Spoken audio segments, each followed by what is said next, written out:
samedi 13 juillet 2024, il est 12h30. Madame, Messieurs, bonjour. Merci de vous informer dans l'édition de la mi-journée sur RTI2. Les titres. Une semaine après la proclamation des résultats du baccalauréat, les étudiants font face au défi de l'orientation. On en parle dans quelques instants.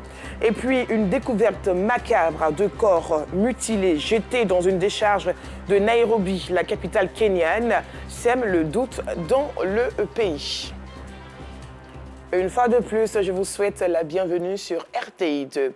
Plus de 100 000 candidats ont été déclarés admis au baccalauréat section 2024. Après l'euphorie des célébrations, ces candidats doivent faire face à un virage important dans la réalisation de leur projet professionnel. Il s'agit de l'orientation. Pour aider les nouveaux bacheliers dans leur choix, un salon de l'orientation a été organisé. À cette cérémonie, ces futurs étudiants ont rencontré des conseillers d'orientation afin de prendre la bonne décision. Aziz Guira. Plusieurs jours se sont écoulés depuis la proclamation des résultats du baccalauréat 2024. Mais jusque-là, ce nouveau bachelier ne sait toujours pas dans quelle spécialité poursuivre ses études supérieures. J'ai déjà assez réfléchi. Pour le moment, je me concentre sur l'architecture. Mais je vais voir après s'il n'y a pas d'autres choses qui peuvent m'intéresser. Très bon choix, parce que moi, j'ai un peu la folie des grandeurs, c'est pour ça. Je vais prendre mon temps pour chercher, pour voir, afin de faire un bon choix, voilà, un bon choix. Comme lui, des milliers de bacheliers ont du mal à résoudre cette équation, d'où leur présence au salon de l'orientation. Ici, plus d'une centaine d'universités et de grandes écoles sont représentées. À ce salon, les nouveaux bacheliers bénéficient d'un large aperçu des filières disponibles et leurs différents débouchés. Après la visite de quelques stands, les idées et les choix sont plus clairs. Au départ, je ne savais pas quelle filière choisir. Donc on m'a conseillé de venir choisir. De base, je ne savais pas choisir entre informatique et puis architecture. Donc après, quand ils ont dit les différentes débouchés, les différents trucs, j'ai préféré me choisir architecture. Le salon m'a servi beaucoup de choses. Et tout d'abord, j'ai rencontré plusieurs personnalités et plusieurs personnes. Et puis j'ai appris plusieurs métiers, et puis les branches et les débauchés. Et puis enfin, j'ai appris aussi des opportunités qui s'offrent à nous, les élèves qui ont le bac. J'ai appris beaucoup de choses. Et puis je sais maintenant où je vais aller. Je me suis fixé des objectifs maintenant.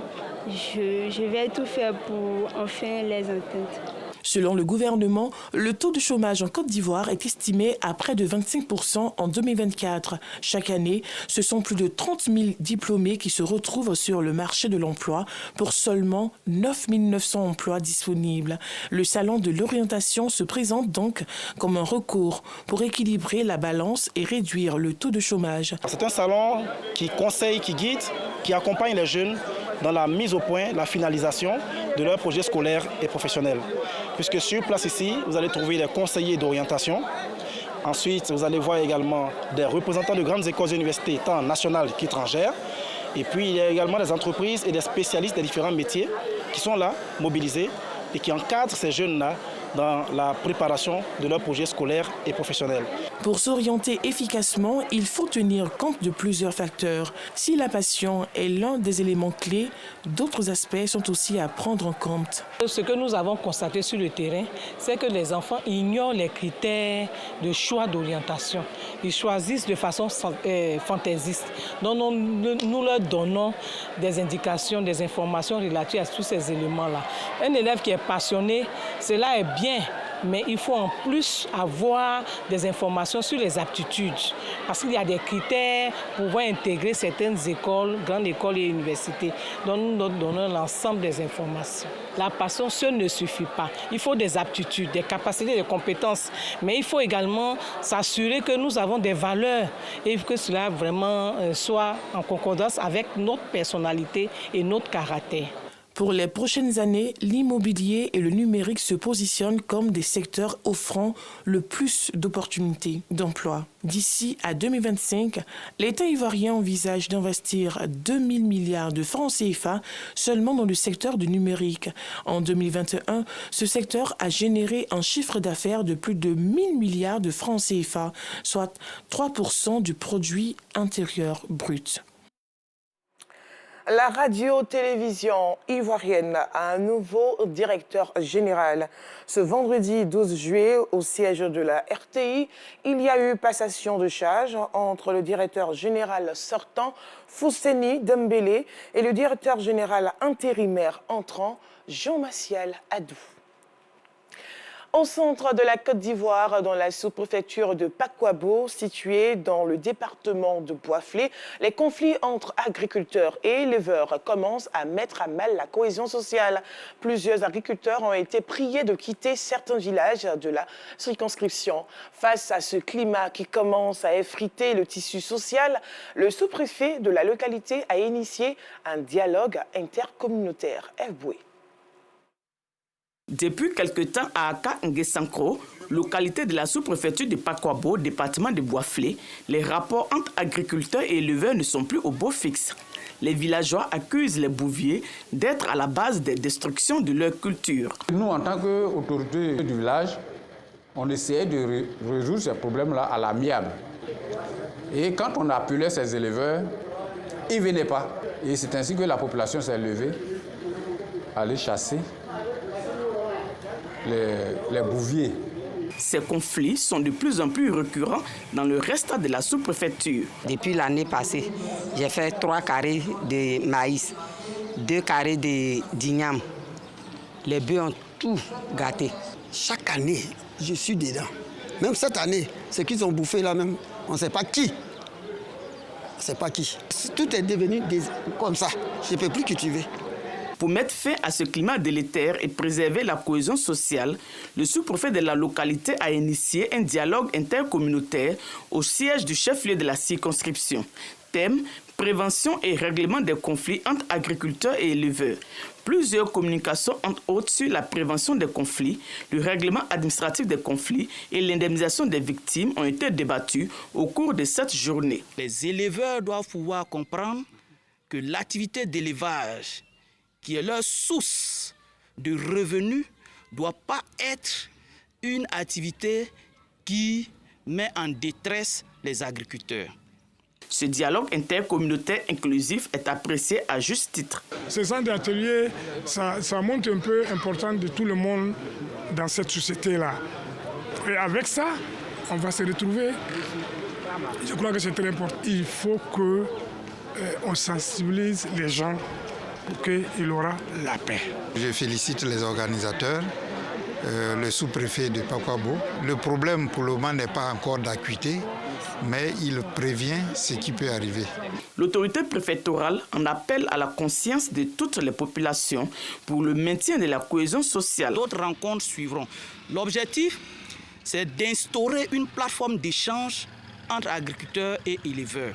Et à thème, identifier un projet conjoint de développement pouvant renforcer la cohésion sociale. Au cours de ces assises, des cartes d'éleveurs ont été remises aux éleveurs de Pakwabo ayant été préalablement recensés conformément aux dispositions légales. La drépanocytose, maladie génétique héréditaire touchant les globules rouges, est un problème de santé publique.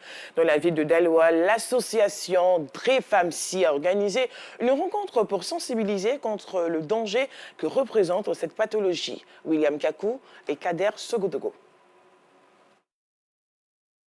Le 19 juin 2008, les Nations Unies ont reconnu la drépanocytose comme une priorité de santé publique. Il s'agit d'une maladie génétique héréditaire caractérisée par une anomalie de l'hémoglobine. Selon l'Organisation mondiale de la santé, OMS, c'est la maladie génétique la plus répandue dans le monde. Une situation difficile pour tous ces malades. À Bouaké, à l'occasion de la commémoration de la Journée mondiale de lutte contre la drépanocytose, l'association caritative Drépanocytose et famille a tenu une conférence. C'est vraiment pas facile. Des bébés qui ne parlent pas, des douleurs, vraiment c'est pas facile. Maintenant, le traitement aussi c'est coûteux. Donc c'est une bonne initiative de parler de la maladie à la population.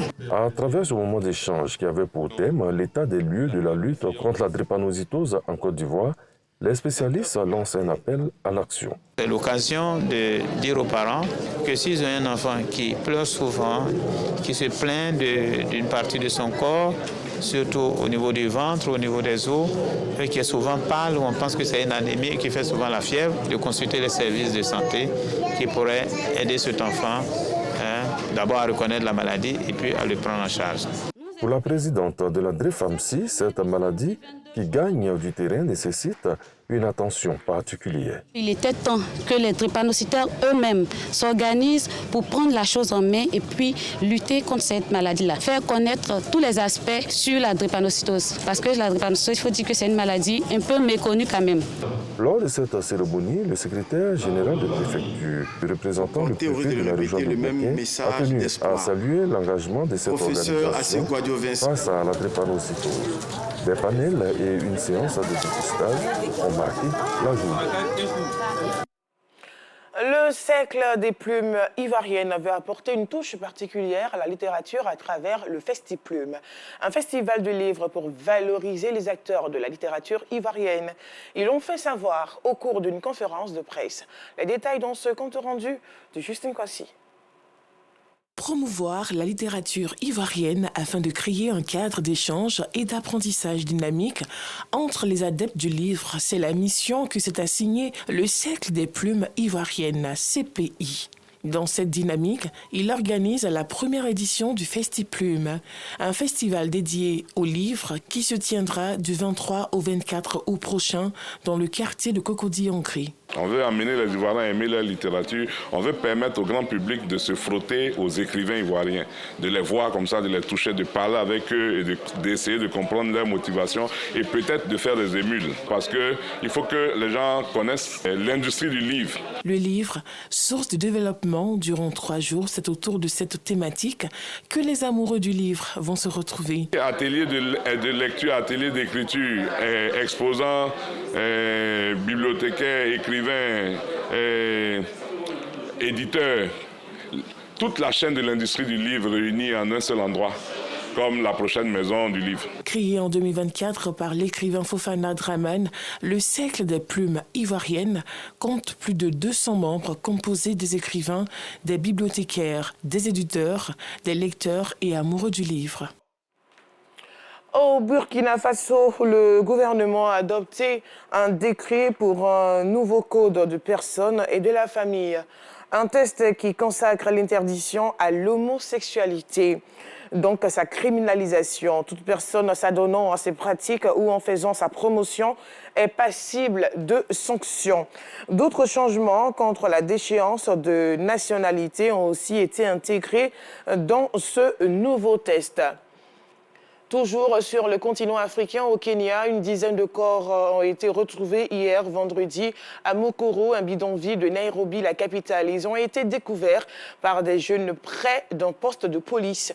Les corps étaient emballés dans des sacs plastiques. Le bilan pourrait encore s'alourdir car les fouilles de la police ont été interrompues par un mouvement d'humeur des riverains de Mukuru dispersés avec des gaz lacrymogènes. Il y a 15 jours, des manifestations contre un projet de loi de finances ont été violemment réprimés par les forces de l'ordre. Le chef de la police nationale a quant à lui démissionné à la suite de ces événements.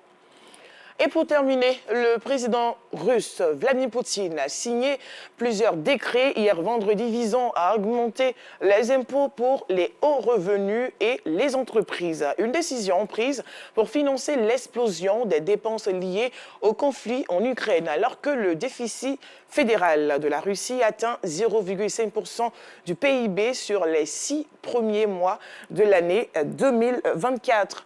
Voilà la fin de cette édition. Merci de l'avoir suivi. Bon week-end.